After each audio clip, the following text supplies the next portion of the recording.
तुमचा विश्वास आमची ताकद.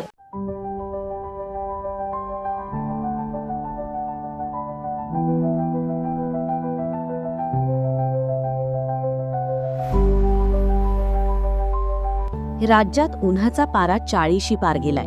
कडाक्याच्या उन्हामुळे माणसांची लाही होत असताना मुक्या प्राण्यांचे आणि पक्ष्यांचे हाल तर विचारूच नका.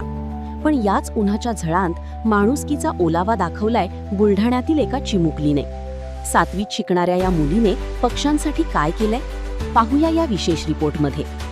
प्रखर ऊन, तापलेली धरणी आणि पाण्यासाठी दाही दिशा भटकणारे पक्षी, हे चित्र सध्या सर्वत्र पाहायला मिळत आहे.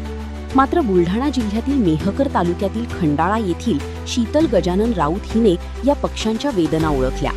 उन्हाळ्याच्या सुट्टीत बाहेरगावी न जाता, मोबाईल किंवा खेळात वेळ न घालवता शीतलने पक्ष्यांचा रक्षक होण्याचा निर्णय घेतला.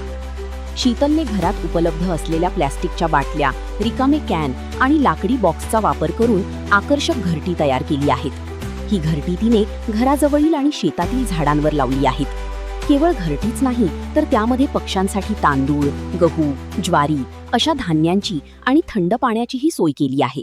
मी शीतल गजानन राऊत, वर्ग 7वी मधील शिकणारी विद्यार्थी. उन्हाळ्याच्या सुट्ट्या लागल्यामुळे मी अभ्यास करता माझ्या डोक्यात एक विचार आला की पक्ष्यांना एक छोटंसं घरटं बनावं. म्हणून मी एक छोटंसं घरटं बनवलं. त्यात घरगुती साहित्य व प्लॅस्टिकच्या बॉटल आणि त्याच्यातून एक एप्रिल महिन्यापासून उष्णताची झळ माणसालाच लागली तर पक्ष्यांना किती लागत असेल. शीतलच्या या उपक्रमाचे व्हिडिओ आता सोशल मीडियावर व्हायरल होत आहेत.